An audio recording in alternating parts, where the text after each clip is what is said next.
Hello, everybody. Welcome to the fourth of our MRAA Digital Marketing webinar series. We're going to get started here in just a few minutes, but we just wanted to say good morning to everyone and thanks for being here with us.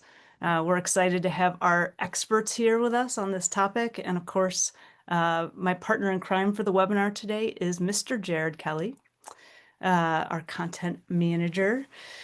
You may have been expecting our senior education developer, Mr. Bernie DeGraw, here in my place. I'm going to do my best Bernie today, but unfortunately he is down and out with some of the colds that are going around as we kind of eke our way from early spring to towards summer, last round of colds. But yeah, we're excited to dig in and got some great content for everybody today. Some great strategies and tactics to help you with your digital marketing as the season is heating up already. Sean, we were talking about that earlier about how things are well underway. It's getting busy. Yeah, and if we had a bit of better weather in the east, we'd probably feel even more pressure. So, not sure if it's a good thing or bad thing, but ready for the sun to shine here anyway. Yeah, no doubt. It's been a little rainy this spring, but I think that it's good. Get it out of the way in the spring. Summer's coming.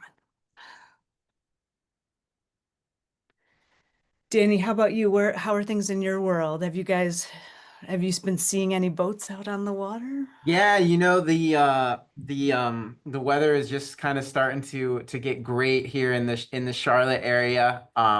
So I was just at the beach last week and it's warming up and gonna be out on the lake over the next couple of weeks. So yeah, I would say the boating season is getting started here in Charlotte. Awesome. I think already, Jared, in your neck of the woods, right? It's been a little started to get a little warm here and there. Yeah, like 2 weeks ago we had 90s. It was full on summer and people were stoked and all excited for boating and everything. And then now we got our dose of early spring and heavy rains for 3 days in a row and saturating everything. But I think some of the lake levels, at least around me in Alexandria, Minnesota, were a little low. So any rain we can get is a good thing. Absolutely. Well, I think we're at the top of the hour, so let us dive right in. Welcome, everybody. Thank you again for joining us today for this MRAA Ask the Expert webinar series. This is number 4 in our digital marketing webinar series, and we've got a really important topic today. We're diving deep into return on investment. We're going to narrow in on 3 strategies where we can gain maximum return for your digital marketing dollars. We've been having a lot of conversation with the team about how we wish there was a digital marketing silver bullet. Unfortunately, there's not. We know that generating leads and converting those leads into sales takes a lot more hard work and determination this year than a few years ago. But those folks that have worked to stay top of mind by building and maintaining their brand and their community have a real advantage. With that said, there's an ability for everybody to catch up, and that's why we're here. Regardless of where your dealership is on that spectrum, there's strategies that you can deploy now to immediately improve your chances of success. And so that's why we've invited our experts here today, and that's why we've asked for a little bit of your time to help provide you with those tactics and strategies today and help you fuel your season as it's heating up out there. Of course, we want to thank the MRA Educational Foundation, who has made this series possible. The foundation is dedicated to advancing the recreational marine trades through financial support of education, training, career development. They play such an important role, and we are so thankful to them for supporting us this way.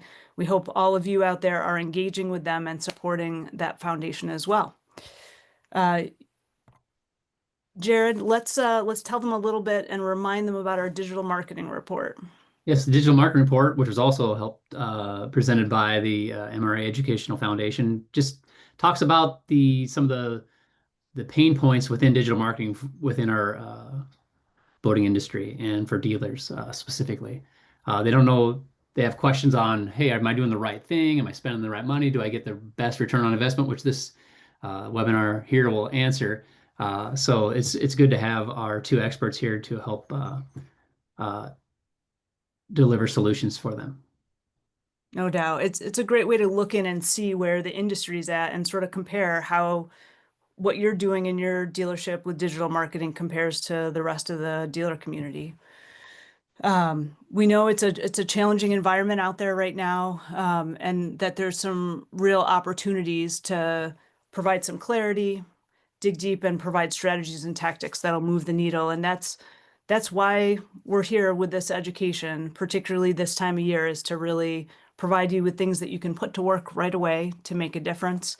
And so we ask that you let MRAA be a lighthouse in that the stormy seas that are out there, and of course our experts as well. And so we're here today with Danny Decker, co-founder of Spotlight Marketing and Branding. Many of you know Danny well. He's been not only on the stage at Dealer Week for many years, one of our highly rated marketing focused speakers, but also in our continuous certification, education. Lots of times we've turned to Danny to tap into his expertise to help all of you guide your digital marketing efforts. So thanks, Danny, for being here with us today. Yeah, it's a pleasure to be here, Liz. I'm excited about this. Yeah. Also, so happy to have Sean Horsfall from Cove Marina here. Sean, we've really been so impressed with your leadership when it comes to the digital marketing, some of the innovation that you guys have introduced, and we appreciate you willing to share some of your experiences with what's been working and not working in your dealership to help the dealer community as a whole have some guidance and direction. It's my pleasure to be here as well, and I'm excited to be able to share this with some people other than my own staff, who's probably sick of hearing me talk about it anyway.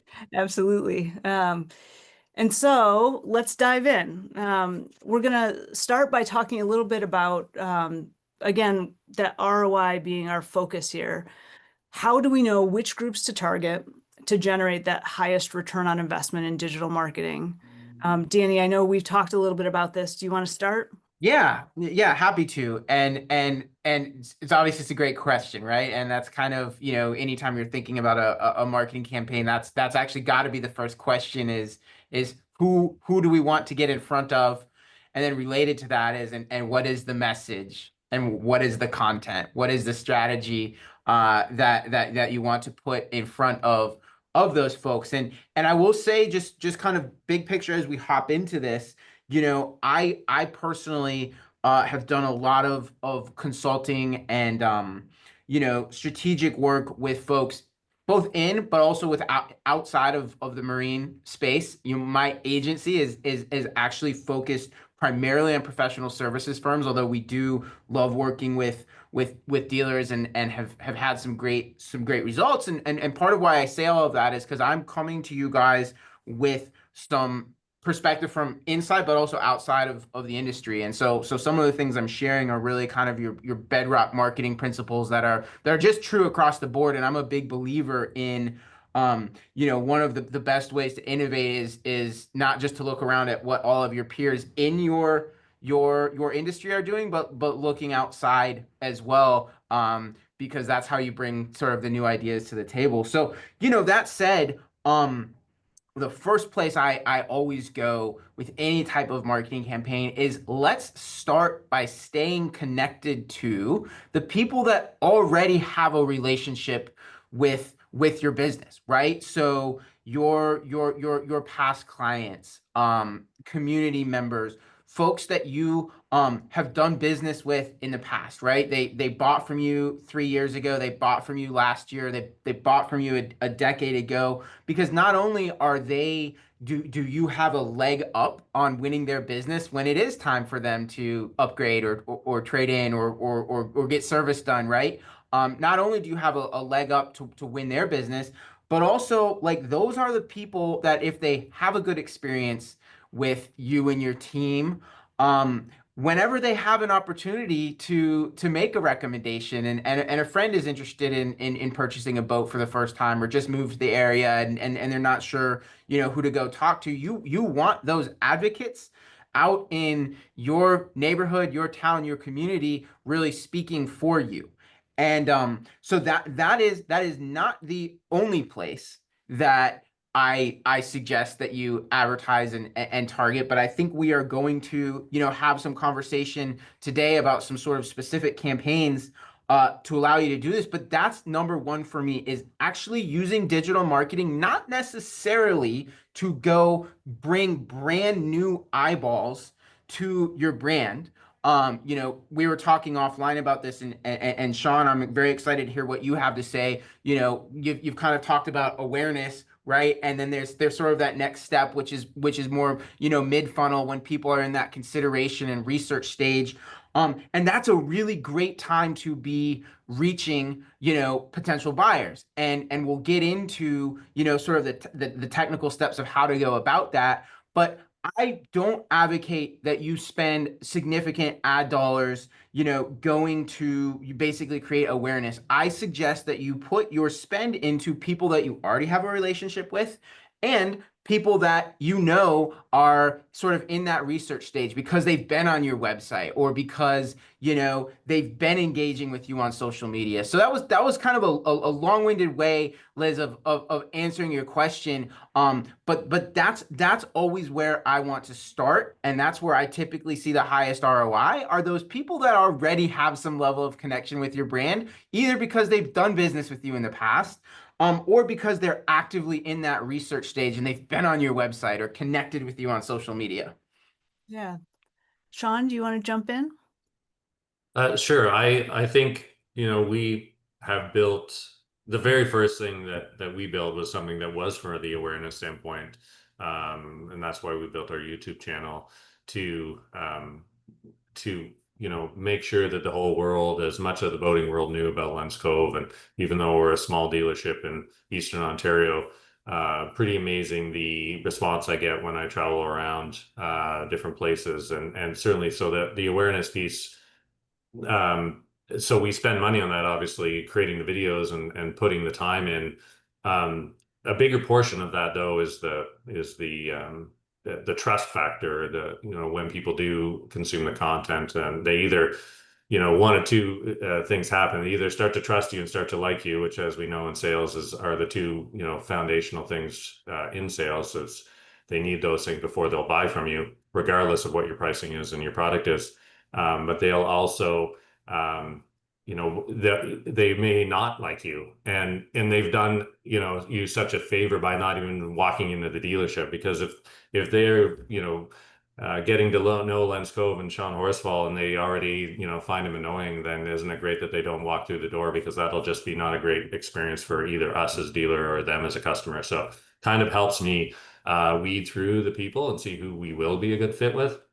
That was the first part of what we did, and then the second part, of course, is bottom of the funnel, or like people who are purely shopping. You want to make sure your website is on point and your pictures are you know, spot on, and everything's professional and well labeled and priced and all the things you need to. So if you finally do get them in there, and so, you know, obviously, if you've got all these great things, but you get them to your digital storefront and it falls flat, well, then you have a problem. And you know, again, it doesn't matter if they like you or not.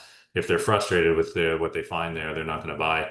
But what we've been developing lately is that middle of the funnel. And so, like Danny was talking about, the people who are kind of, you know, that's where you can start targeting either people in your area, people who are on your lake, people who are part of other associations, part of Facebook groups, or whatever means you're using. You're targeting those people to consume your, you know, your content that adds value to their lives as boaters and potential boaters. And really, at the end of the day, having a list of people who already own a boat or are thinking about owning a boat is the most valuable thing you can ever have. Absolutely. And some great lead-ins for some of the questions we're going to dive into in a few minutes here. Danny, we're going to circle back to kind of some of what you were talking about earlier about folks who have interacted with your brand before, being a good focus when you're talking about return on investment. The theme underlying this is retargeting. Do you want to explain a little bit about what retargeting is and kind of help lead us down that path? Yeah, and like the general idea here is just being intelligent about who you put your ads and your content in front of. It's really easy. And we do a lot on Meta, right? Facebook and Instagram. That's a great platform for a lot of dealers and really a lot of businesses. Um, they have almost made it a little too easy, though, for people to jump into their platform and spend money, right? It's very, very easy to, create some content on a Facebook page or an Instagram page and just click that button to boost post. And they're very happy to take your $500 or your $1,000. But, the problem with a lot with the way that most people go about that is it ends up being just a very, very random sampling of people that actually see your content. And so you end up spending most of your budget reaching people that like aren't interested in boating and aren't boaters and aren't even interested in becoming boaters, right? And so the key here, or they're just tire kickers, right? And so the key here is using, I would say retargeting and list-based targeting in order to put your stuff in front of the right people. And so there's really a couple concepts that are being squished together here. But first is true retargeting, and what that basically means is when someone hits your website or when somebody engages with your content on Facebook or Instagram, and I'm sure we don't do as much in YouTube, but I'm sure YouTube has the same functionality, is basically you're putting a little sticky note on their back, right? You've been to my website, you've been to my Facebook page, you've engaged with my content, and that tells us or you as the owner of your dealership that this person is at least somewhat interested in boating. They've been to my site, they've spent some time here, they've watched my content, they've read my content, whatever it may be. And so you then basically pool that information in a meta audience, which I can kind of tell you in broad strokes kind of how to begin that process. And then the idea is when you launch your next ad campaign, whatever that may be, whether it's video or whatever it may be, you target those people specifically. And so what that lets you do is feel confident that the $500 you spent advertising that week is pushing your content in front of people that have in some way, shape, or form already kind of raised their hand and said, hey, I'm interested in what's happening here. And it's just a great way to cut down your ad spend and make your ad spend more efficient. Well, and so do you want to dive a little bit into kind of the data behind that piece? Yeah. You've got it on the screen here, and the reality is once somebody's already been to your website or once they've already interacted with you on social media, again, they've sent, I use the language buyer intent, right? They've sent a signal that they are interested. And so when you put your content in front of them, they are much more likely to click on your ad than just a random person, right? Not only are they more likely to click on it, but they're also more likely to be the type of person that you want to click on your ad, right? And I loved Sean's example, a few minutes ago of, one of the great things about using content and video, especially, is you give people a kind of a sense of your personality. And if for whatever reason there's not alignment, like and your vibe, your story, your values don't resonate with them, then honestly, you don't really want them walking through your door. And so again, retargeting is a way of making sure we are putting your content in front of not only people who are likely to click on it, but people who are then, likely to, have that alignment and appreciate your values and your story and more likely to be a buyer. So this is really all about just being strategic and intelligent about who you are putting your ads in front of. Absolutely. I know you have some experience, quite a bit of experience in this realm. And so you had some recommendations for folks as far as retargeting campaigns.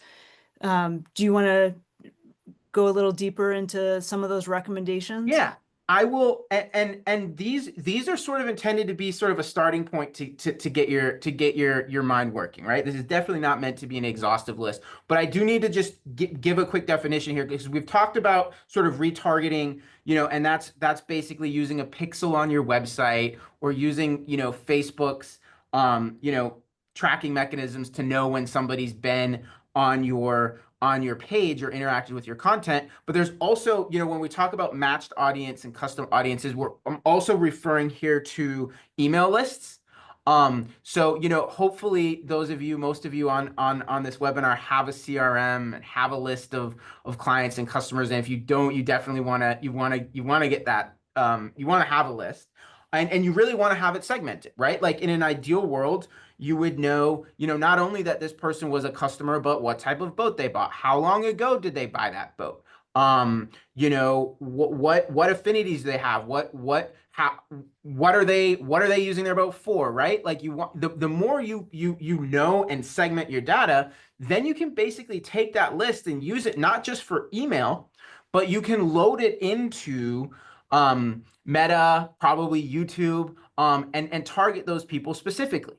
And so, when we talk about a matched audience, that's what that's referring to. It's based around an email list.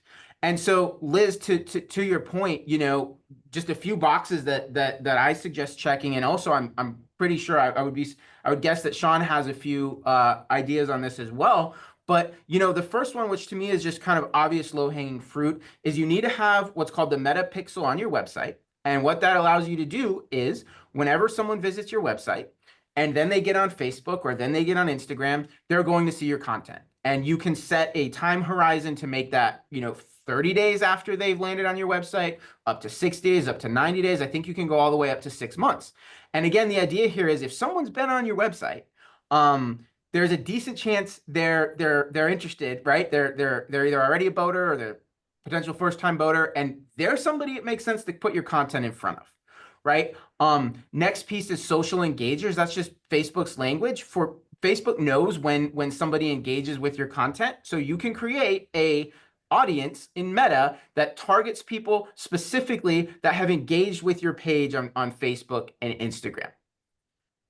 I can keep running through this, but I'm talking a lot here, and so if anybody has any questions, or Sean, I don't know if you want to add anything to this, but I can rattle off a few more ideas here as well that are sort of practical places to start.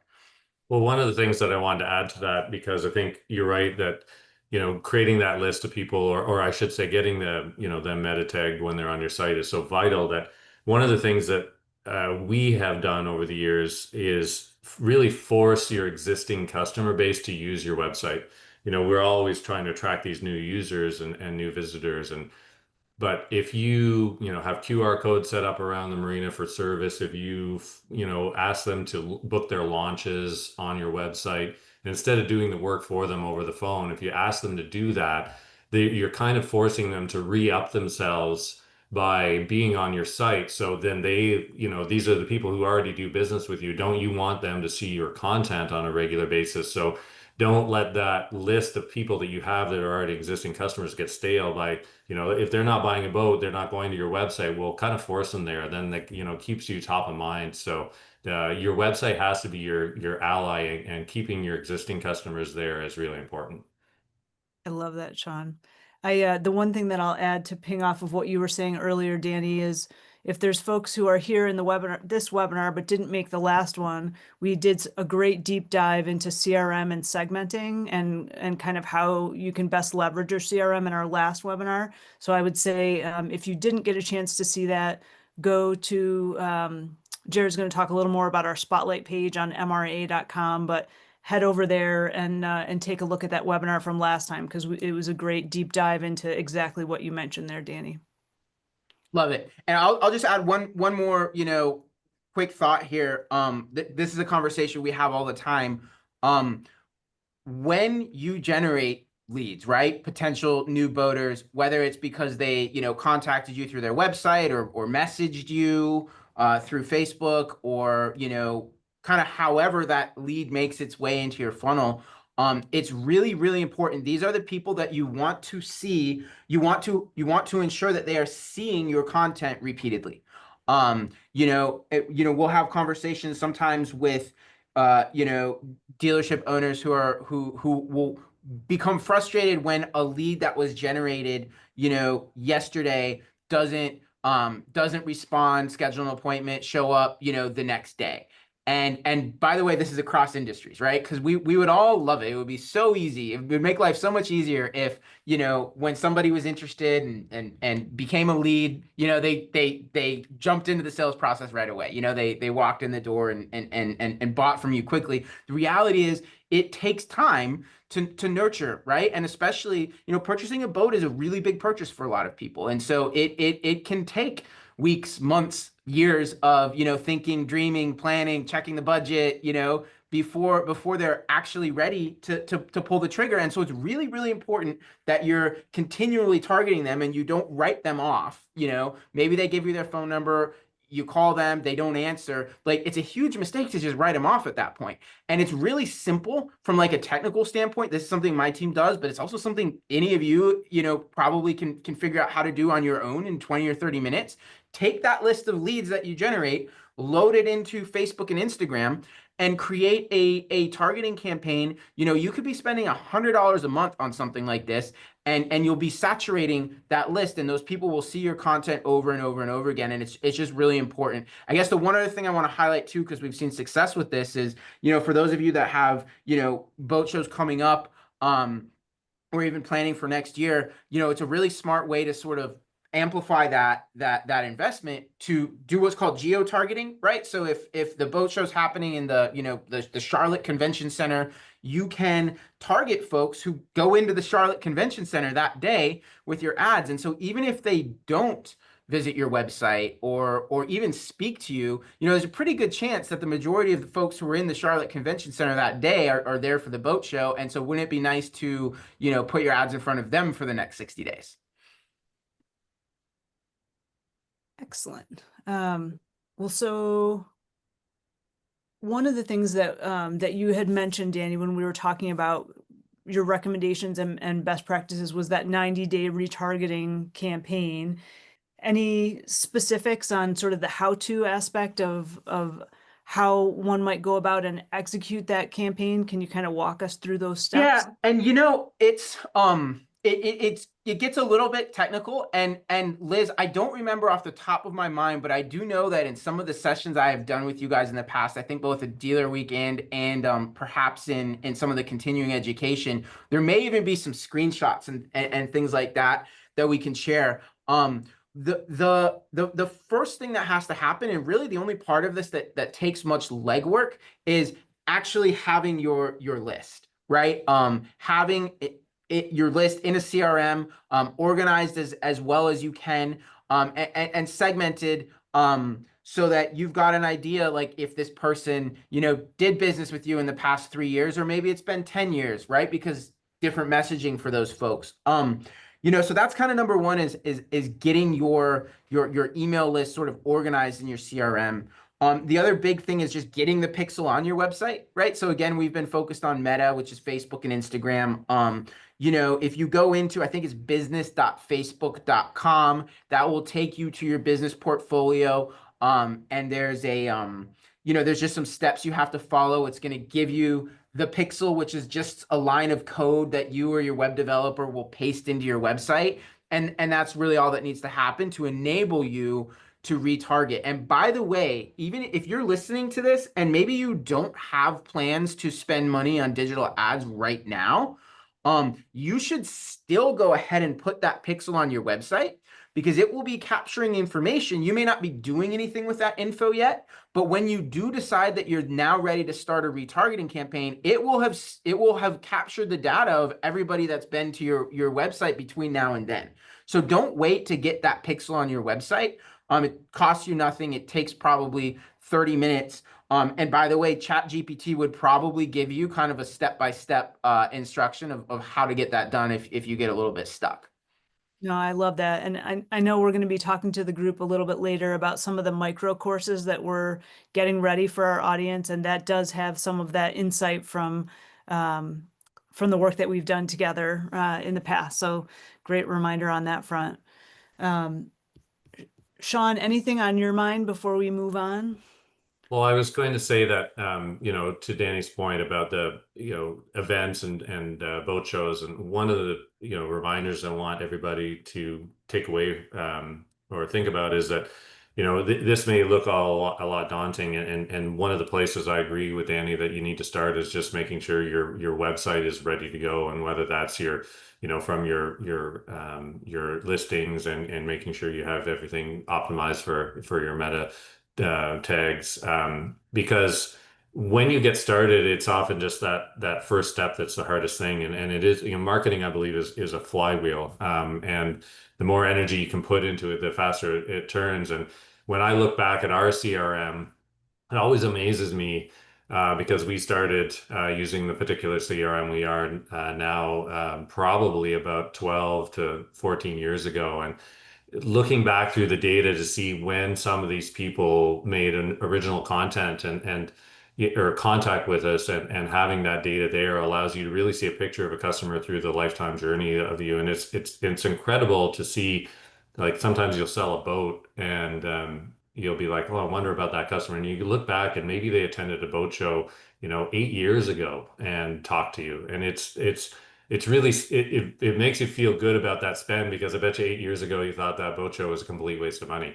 And what you realize is that all these pieces are really interconnected. I mean, there's no, like you said right at the beginning, Liz, there's no silver bullet. There's nothing that does everything for everyone. There's nothing that's in some ways better. It all really does add on top of it, and give value the more things you do. So get started on it and get some stuff in place, because you'll look back at, whenever that is, and you've got a handle on it, and start to see all that progress as the wheel spun faster and faster.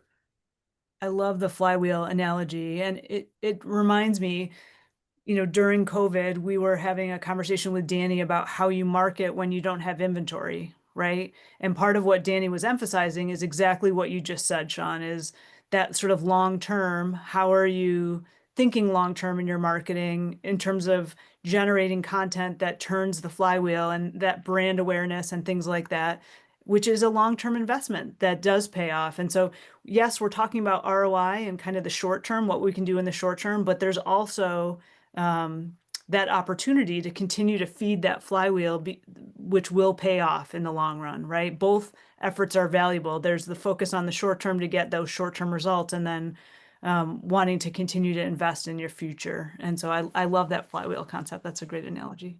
I also just quickly piggyback to, I love what you shared, Sean, just, this idea that, like, sometimes somebody will, come out to a boat show 8 years ago, and you really don't necessarily hear much from them between now and then. And first off, if you don't have a CRM, you don't actually even, you can't really know that. You can't look back and make those connections. So there's, a big part of the value of having a CRM, but also, because I see this again in many different industries, it just sometimes does take time before somebody is willing to move forward. So it really is important that you have some sort of system to, stay in front of those people who maybe came out to a boat show and it's been 5 years and they still haven't pulled the trigger, but like they're still getting some email blasts from you. They're seeing your retargeting ad. They're checking out your website every once in a while, so that reactivates the retargeting. It's really important to take that long-term time horizon. And don't get me wrong, it's super frustrating. I wish that everybody just was willing to like make a decision and move, but they're just not. And so it really is important to have that long-term view and be willing to nurture the relationship, even if it takes longer than you would like. No doubt. So, kind of our next big question: what marketing content is performing best with today's audiences? Sean, do you want to start us with this one? Sure. I think what's working best for us, I read a book a while ago called Sell Like Crazy from, I'm going to butcher this name, but I think it's Sabri Subi. Book is really not that well written, if I'm going to be completely frank. It's a little salesy, which is ironic. But his whole idea was that you should not be trying to spend money to get people to buy. What you should be doing is spend money to get people or you should be spending money to give people free things. And that's really hard for a lot of us to wrap our head around. And so I kind of took it to heart and started experimenting with it and developing different content that was things that people could download, a spring launch checklist, a pontoon boat buyer's guide. And over time, they got a little bit better and a little bit better. And, things not to, forget about when you put your boat away for winter. And we started running ads based on people getting these free guides. And of course, they have to give you their information to get it. But what's really working for us now is that we're really seeing those people jump into our life in our CRM and download content, and then we can continue to give them other free things like our newsletter. We have a monthly newsletter called The Lens, which is, there's only one boat for sale in the whole newsletter. It's all content about local events and what's new in the industry and things around our village and our marina that could be valuable for people. And I think people really are skeptical of people who push too hard. They really like the idea of getting stuff for free, and I find that even if you have 100 people put up their hands and download your free content, if only 20 of those people stick around and continue to absorb your content, you're pretty much guaranteed that those 20 people are high value potential future leads that you can nurture. So that stuff is working really well for us. And of course, we do spend money on retargeting, and those people get in our CRM, which I do think is vitally important. They get enrolled in workflows and get additional content that gets sent out to them. And at some point in time, if we see enough activity, we have the way to lead score. If we see enough activity in our CRM, we'll reach out and just offer to help with maybe they don't even boat in our area. Sometimes it's hard to tell. Cell phone numbers aren't exactly transparent anymore, and sometimes it's hard to tell. But even if you offer to one of the beauties of this thing that I found out is that people you often help aren't, when you do give free ads, or sorry, free content, and you run ads for that, you'll get people who download your content. We're in Ontario, they download it in Charlotte. It happens all the time. And I get people from Africa watching our stuff and all over the place. But when people reach back out later and you said, you know what, I wish I could have bought a boat from you because I love your content, but I ended up feeling like I got a really good deal. I didn't get taken advantage of. It's great to hear that, because ultimately we're helping the industry, right? We get a lot of attrition and turnover. So, that's our small part in trying to make sure people don't get taken advantage of, and they have a good experience in the industry, because then hopefully they tell two friends and yada, yada, yada. And it builds it, rising tide floats all boats. And I believe that. I think one of the little nuances is, though, it's really easy to ask that person from Charlotte for a 5-star review. When they got a great experience, just say, would you drop us a 5-star? Like, they've maybe had a phone call with you, they've absorbed some content, so it takes some time. So it is a way to help boost your rankings some way. So you can always get some sort of silver lining, even if you're giving content away to someone who might not buy from you. Yeah, that's a great little tip as far as the 5-star review. I don't know that would have been top of mind for folks with people that are outside of your region. I love that. One Hey, of the Liz, things, sorry. yeah, I want to say that I'm one of the downloaders of the what was Sean's excellent piece of Ultimate Guide to North American Boat Shows. I downloaded that because I thought it was a great material for dealers and other dealers to learn from. And so we shared a story about that. So obviously Sean got exposure to other dealers and his peers with that, but it tells a story of what you can do and how to use these resources to better your position. And that's exactly what it. So that's why his forward thinking like this and following a book like that has really helped, I think. Yeah, and if any customer gave you a hard time because something I put in one of my downloads, I apologize now. the other thing, Jared, that Sean's comments made me think about is our spotlight that's coming up in July on boat usage. We know when you were talking about the content in your newsletter, Sean, so many different purposes for that, but one of those is, we need to keep our current customers that bought boats from us and that are customers of our service department and whatnot. We want to keep them out and engaged in boating so that they can become our future customers with their next boat and whatnot.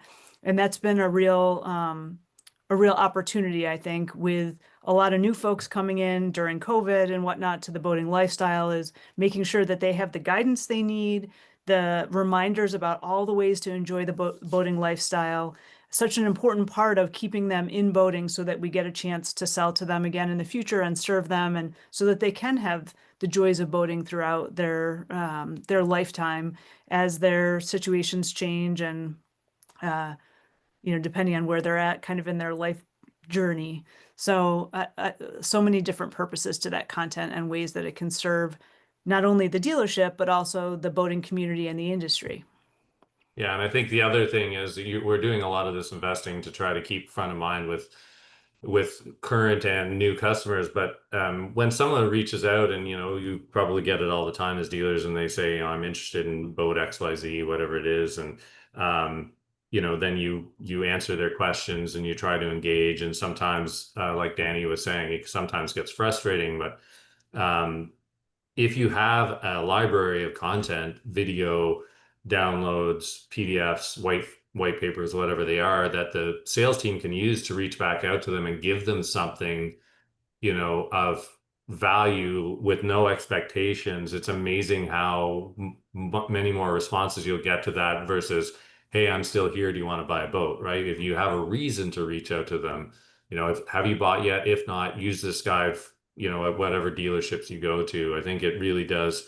It helps the sales team because they have, if you're pressing your sales team to continually reach out and touch base with the people, I mean, they feel like, what am I going to say? If you are, followed Sam Danza's lead and said, you made good format notes and you talked to them about their family, occupation, recreation, motivation, animal, and teams. Hopefully you could use some of that in your follow-ups, but even better if you can use that information and give them something of value. Absolutely. Danny, anything that you want to chime in with on this one? Not in particular. I think this was just great conversation. I run anytime you're producing any type of content, really, and for any type of campaign, the goal is just to create some level of value, right? There are anytime, a potential, customer is on Facebook or Instagram or TikTok, right? There are a million things competing for their attention. And so, you just need to look for a way to bring value to them, whether that's entertaining them, whether that is just, giving them some education, right? Hey, if you're a first time boater, like, here are 3 things to think about. Update on fishing conditions in the local lakes, right? Like, just there's a million ways you can go about it, but the bottom line is you want your content to be of service in some way, creating value in some way, whether that's educating, entertaining, but run it through that filter. And I think that's a great place to start.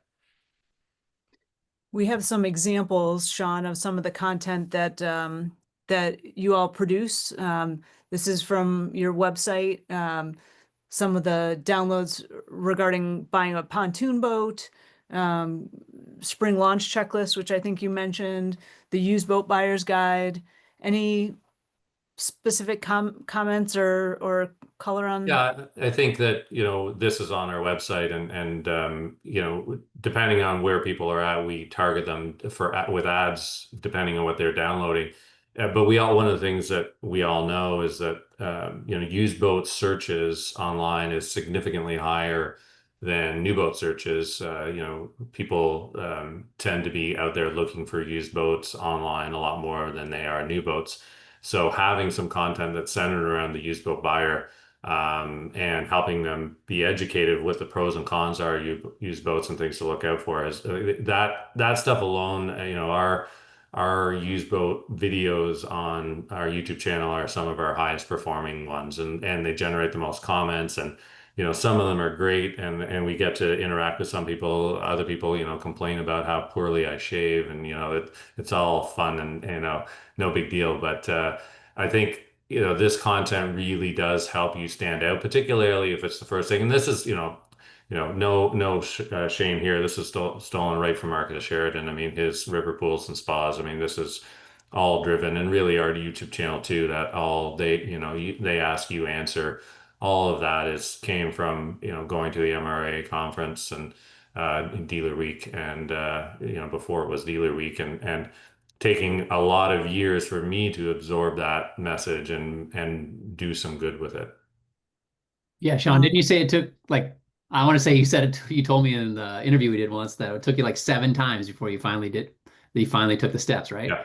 And Yeah. think about that. What I realized is that I had listened to this message over and over again. I see lots of dealers nodding their heads and everybody seemed to be understanding it. And then I would search, on YouTube, and I first started by writing blogs, which that's a really easy way to get started. I mean, and truthfully now you can have ChatGPT, generate your blog pretty quickly, and then just proof it and make sure it knows your voice and all that stuff. But that was my start. And then when I realized no one was really doing the video thing, I mean, people were doing video walkthroughs and some video, but it took a long time. And then, the first number of video attempts were you'll laugh at me if you watch my old ones because they were pretty cringeworthy. But over time, it gets a little easier, and over time, you see that, and then there are other upsides. I mean, you can monetize your YouTube channel and other digital platforms. So there's lots of. I love marketing, and so I think it comes across that way. Don't ask me about HR because it's not my forte. We all have our strengths. Another example is you mentioned YouTube. Is your YouTube channel? And by the way, I see things coming in on the chat. We're definitely going to get to questions. We have a Q&A, so keep sending your questions in. Put them in there in the chat, and we'll get to them as soon as we've got a spot for them. So don't worry, we're listening, and we'll dive in soon. Hey, with this But slide, I have a question right away. Sean, when you first started this and you said it took you a while, but then you did it because no one else was doing it, or like, what is the 1% that are doing it now? Maybe it's a little higher, but look right down on the bottom left of the slide and you see 1.1 million views on one of those. And isn't that crazy? Did you expect that at all at that time? No, no, it was I think it really came one Christmas. I'm gonna say Christmas of 2020 or 2021, and we had been doing this, and of course we were all benefiting from, our COVID boom sales, and um but just for whatever reason, our common pontoon boat problems video just went as viral, I guess, as we could. And it was then when the light bulb clicked out on, and I'm like, okay, what was so good about that video? Why did it? And I started, really analyzing that and trying to make the content that, could be absorbed, and trying to be a little more methodical about the content. But yeah, I had no idea. I was pretty excited when we hit a 500, 1,000 subscribers. I thought we were really onto something. But I don't know if they still give out 100,000 subscriber plaque, but I'm hoping they still do, because I definitely want to put that on my wall if I get there. that's awesome. Anything else before we move on? We've got a couple more questions, and then we'll dive into that Q&A. All right. How can we use digital marketing to create repeat loyal customers in a slow sales year? I feel like we've been touching on this in different ways throughout our conversation, but anything else that you guys have to add about kind of what's working and what's not working when it comes to the kind of the particular environment that we're in right now? How do we get digital marketing to really get those customers to keep coming back to us? Well, one of the things that I'd like to talk about, because I'm really passionate about loyalty, and I've been really trying to drive it home with our team lately. And I've boiled loyalty down, and I'm sure I stole it somewhere else, but I've boiled loyalty down to one simple fact, and that is that loyal customers are created when it's easy to do business with you. It's plain and simple. When you go into a business, it's hard to do business with them, hard to get a human, hard to get an answer, hard to whatever. If it's not easy to do business with them, then eventually they're not loyal. They vote with their feet, and they go where they feel their dollar goes further. And so by creating things in your marketing that not only are trying to find new customers, but are helping your existing customers and helping their boat ownership journey be easier, helping them get the most value out of their boat, not waste any money on their boat, get the, not lose any weekends, anything that you can do in your marketing that's going to make it easier for them to do business with you, I think really is where the secret sauce of loyalty comes from. And then because of that, we don't want, to lose customers in a slow sales year. We don't want attrition. If anything, we want to shore those people up even more. So, and they're going to, those people who are existing boaters, we know are going to eventually take someone out on their boat, and they're going to, be, sitting around at work or whatever, talking about the weekend they had in the boat. And, you absolutely don't want the next sentence to be that it's, I had a crappy service experience with my dealership, or I this or that. It's, my dealer figured out a way to save my weekend. That's the conversation you want them to have in a slow sales year. Yeah. Absolutely. Danny? Yeah, I'll just, piggyback on that, boaters, customers in any space, really they want to connect with people, and not a commodity, right? And so the more you can tell your story, I've really enjoyed being at Dealer Week the last several years and had a lot of conversations and heard about, the 3 generation, right? The family legacies that so many of you have. And so a big focus of your digital marketing from my view should really be on telling that personal story too, right? Talk about your why. And video is a great way to do that. But I love to see, dealerships telling their story, and again, just making it human, right? Because there may be, there may be folks out there who would love to buy a boat from you this year, but like they lost their job or whatever, and they're just not able to, but you can still make that personal connection with them. And maybe next year. And so just looking at digital marketing, again, not just as a place to try to drive leads or drive sales, but also to really tell your story and communicate your brand, and just build those connections is a really important part of the puzzle.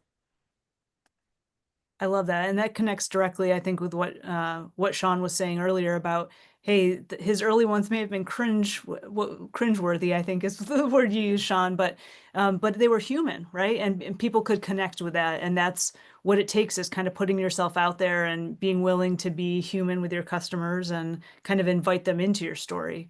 So, yeah, love that.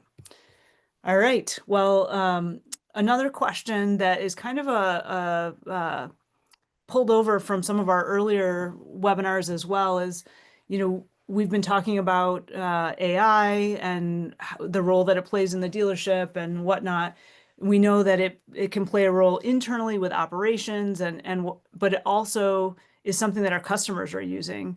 And so the question bubbled up of, what are your thoughts on how dealerships can be found online when customers are starting to use things like ChatGPT to search the internet? Anything that you guys have come across, or any perspective that you want to weigh in on this one? Yeah, I mean, I wouldn't, it's an exploding field, right? And they're calling it AIEO, right? And it's optimization for Chat GPT and these other AI tools. And so it's all moving fast, right? But I definitely, literally had 2 different questions about it yesterday. And there are just more and more and more people are using Chat GPT rather than Google. I do that myself. And so, it's a great question. How do you get found? The funny thing is, like, if you just go to ChatGPT and ask ChatGPT this exact question, it will give you a step-by-step guide to how you can have your dealership, pop up when someone asks for recommendations. The really like high level of this is, ChatGPT and all of these, similar models work by crawling information from across the internet. So, it is sending, bots to read your blogs and your website and forums like Reddit. Like ChatGPT is just pulling information that it finds on the internet. And so you creating content, gives you the chance to be part of ChatGPT's formula. And that in a nutshell is what gives you the opportunity to be cited by ChatGPT when someone asks. So it's really kind of similar to, how to market yourself to Google. It's creating good, relevant, helpful content that ChatGPT then recognizes and includes in its algorithms. And again, I did this just a couple days ago because I was curious. If you just open up ChatGPT and say, "Hey, I own a dealership in Charlotte, North Carolina, and I want when boaters are opening up ChatGPT and asking for boat dealer recommendations, I want to show up first. How do I do that?" And it'll literally give you like a step-by-step plan. So kind of funny. Love that. Sean, anything on your mind on this topic? Um, Ironically, with as much content as we put out, I asked ChatGPT about, I don't know, a year ago who are the most respected dealers in our area, and we weren't one of them. So it definitely is scary to put all this work in and not be there. So you definitely want, what I would say is I'm no expert, although and it's getting better because I did the same thing that Danny's suggesting.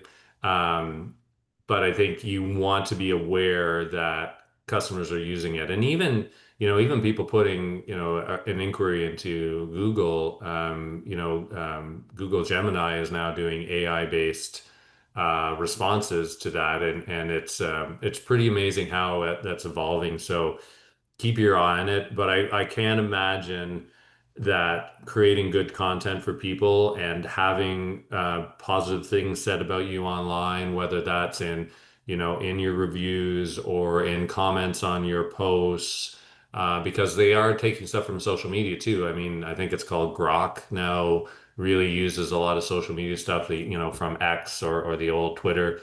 And they all seem to have their specialties. So you never want to disappear from any given space. You want to make sure that you're sprinkling enough of your good content across all channels. I don't think you have to be in every single channel. You just don't want to disappear from a given market segment at any time.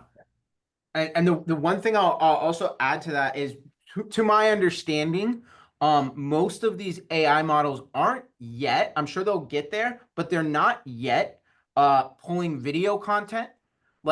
So they really are looking for written content.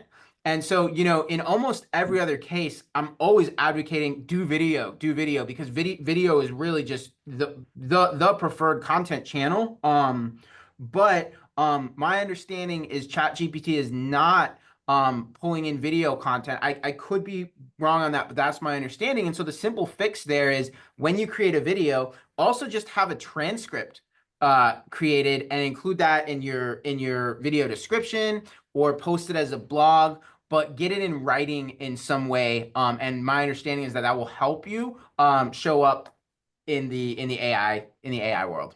Yeah, and we've done that too, where we pretty much abandoned the blog space and the written space because of our focus on video. And now I have someone, luckily, who's quite good on our marketing team who does a lot of this backside work, and having her go back and create blog posts from a lot of the video that we made, so that all the content's there.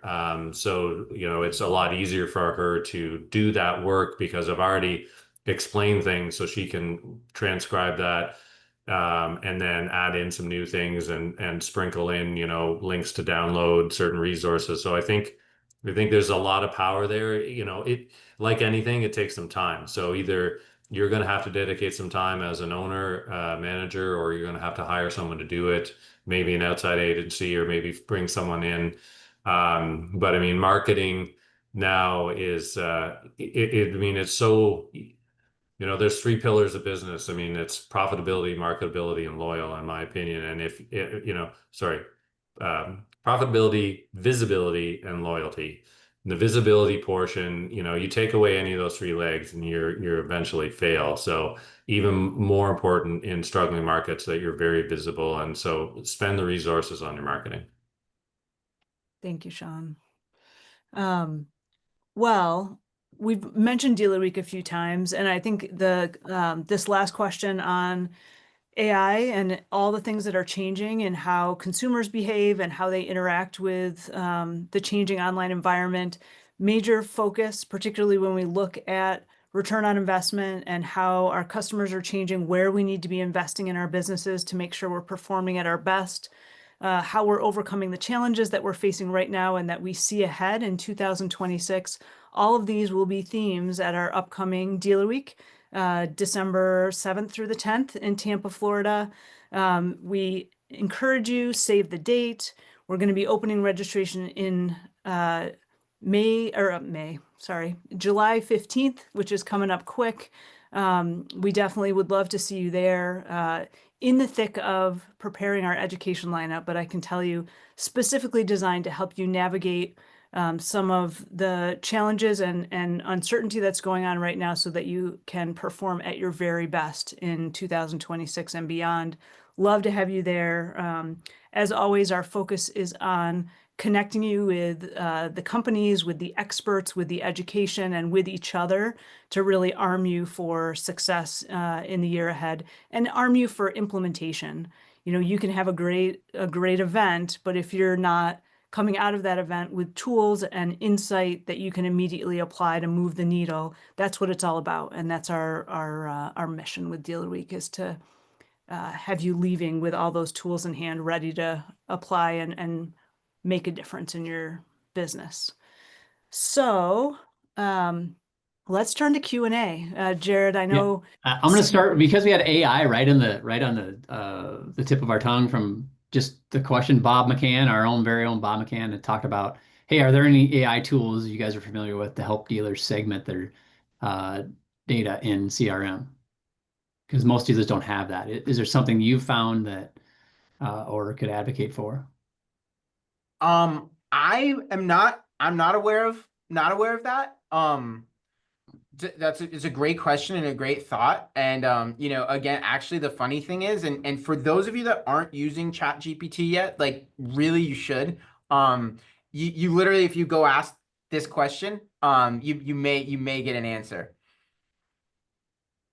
Anything from you, Sean, on that? Since Sorry, was a question like how to use AI to segment your marketing list?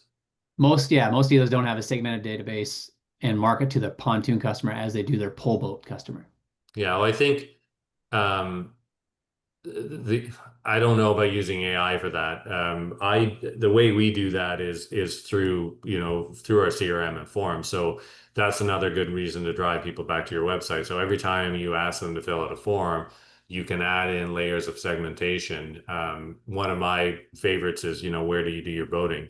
We're lucky to have tons of small lakes and big lakes and rivers and stuff around here, and just add that question into all of your forms, all your communications, so that it starts to segment your list that way. And it could be, people's boating type changes all the time. I mean, we've, and I'm sure you're all the same. You've sold people a runabout and a pontoon and a cruiser, or a PWC. So by their boating type may not be as valuable as where they do their boating, family dynamics potentially, but I don't know that I've used AI to help me segment my CRM, because I don't know that most CRMs would be able to, what you might be able to do is upload if you download your CRM database into a CSV file and then upload it into ChatGPT and ask it for its guidance on how to segment it, you may be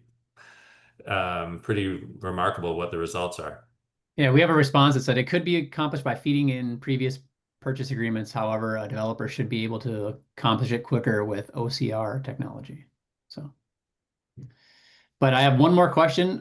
It's from Doug, a frequent attendee, and we love that he's here again. Do you recommend, this is for Danny, do you recommend we customize our ads in some way to help nurture a potential client as they go through the various stages of buying? And then he says, like, in year 1, 2, 3, should we market service to a previous boat buyer? Then 4, should we go trade in? 6 and 7, maybe repowers. Yeah. So the second part of that question, if you've got that information, that strikes me as a fantastic way to segment your ads. I don't know, Douglas, I don't know your buyers. So what you just laid out, if that's realistic in years 1, 2, and 3, that you should be marketing service, and then in year 4 you should start marketing trade-in. Like, that's a fantastic way to use this segmentation. And if you have that data available in your CRM, you export a list of just the folks that are in years 1, 2, and 3, and you put that into Meta, and you just label that audience as, recent buyer. And then you can then customize one ad for them. And then you take your year 4 folks and you load that as a separate audience and label it as, year 4. And market those folks trade-in. Like, that is a really, really great way. That's a really great way to think about this. Yeah, and I think you could, depending on what you're trying to accomplish there, but what I would do is I would create a piece of content that helps people, as an example, maximize their trade value, or make sure you don't get an unfair trade value, and my ad might say that, don't get screwed, or don't get, misled at a boat dealership, get the most trade value you can. And then, but you're going to put that in front of those 4-year people who you're hoping are kind of thinking about it. So, yeah, I think that content generation for different stages of their life cycle is brilliant. I think we probably have to move on, Liz. We're running out of time. Yeah, So we absolutely. can, if there's any other questions, I think there's one from Ed Fay, and there's a question about, hey, which CRMs do you recommend, or should I consider? So maybe we can send those to Danny and Sean and get some answers, and then we can send them out to these people. No, absolutely. We want to respect everyone's time. We know this is a very busy time as you're getting ready for so many folks who are coming in your doors and want to get out on the water. So we so appreciate you being here with us and spending the time. Final question, gentlemen.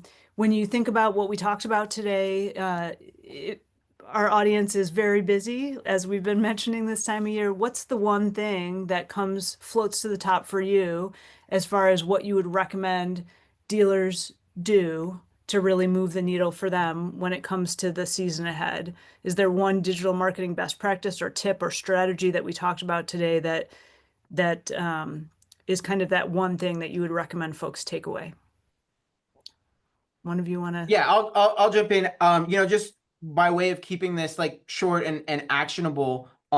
If you don't have the Meta Pixel on your website, get the Meta Pixel on your website, and maybe you'll be ready to launch some retargeting campaigns and do some of this stuff, or maybe you're not going to be ready to do that until next year. But either way, you'll be really glad that you have that data being captured. So if you don't have the Meta Pixel on your website, get it on there. Love that.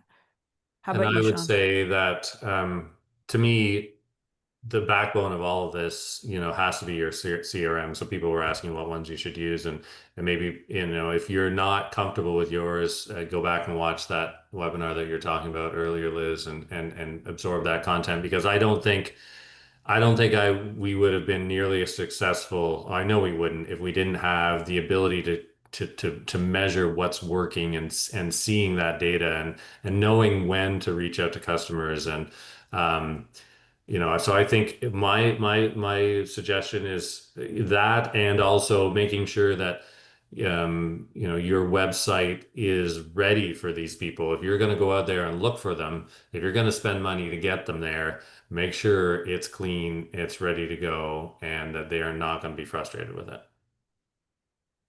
Absolutely. Well, thanks. Huge shout out to our Education Foundation for making this webinar possible. Those of you who are here on the call, we urge you, there's some incredible scholarships that are available. Have you and your team nominate someone, apply for these scholarships and the recognition that the foundation provides. We've got that QR code up there. Scan that and go to the site and donate to support the foundation. We know workforce is a challenge that we're always working to strengthen in our industry, and the foundation does such great work for that, and we appreciate all the support that you provide to allow the foundation to serve the industry through the workforce and education and career development work that they do. Today's webinar is a part of our Spotlight series. Jared, do you want to share a little bit about Spotlight? Yeah, and we're still putting new stuff, and it's stretched through June now. We know it was such a big topic that we brought it through all the way through June. There'll be some micro learning that will populate starting next month, I believe, sometime that will link to our new LMS. So that's really cool. And then we have something from Liz Keener that's verify your lead path exercise. She did a video that is accompanying some resources that you can download. So I encourage everyone to check that out. It's an easy, digestible form. And then, of course, we have the comparison tool we talked about in the previous online marketplace comparison tool. So there's plenty of things to check out. And you can scan that right there quickly with your phone if you haven't heard of that or seen it. Yeah, thank you, Jared. A ton of great actionable resources there. And we'll continue to share those as we go. As Jared mentioned, we have some incredible micro learning that we'll share with you as part of the launch of our learning management system next month. Super excited to get everybody in there using it. And it has some of those implementation tools and some of that guidance that Danny mentioned earlier when it comes to applying some of the things you've been learning throughout our webinar series and throughout this 2-month spotlight that we've been sharing with you. Of course, we want to thank our education champions. They also make all of our education possible. And so a huge shout out to them for the support they provide to us and to all of you. And final suggestion is please, as you're working through your digital marketing strategy, as you're looking to apply what you've been learning, use all the resources we have, and that includes the folks that are here with you today, the entire MRAA team. Danny, Sean, reach out to us. Let us know how we can help serve you and can help you continue on this journey. So thanks everyone who's been joining us for this webinar series. We so appreciate having you with us. Sean, Danny, thank you. Jared, it's been a great, insightful webinar today. Any last words? Yeah, just thanks for the opportunity. It was a great conversation. Thanks, guys. Yeah, I really enjoyed having the ability to help out a few of you, and please reach out and go sell some boats. Woo! Sell some boats. Thanks, everybody. Bye, Take guys. care.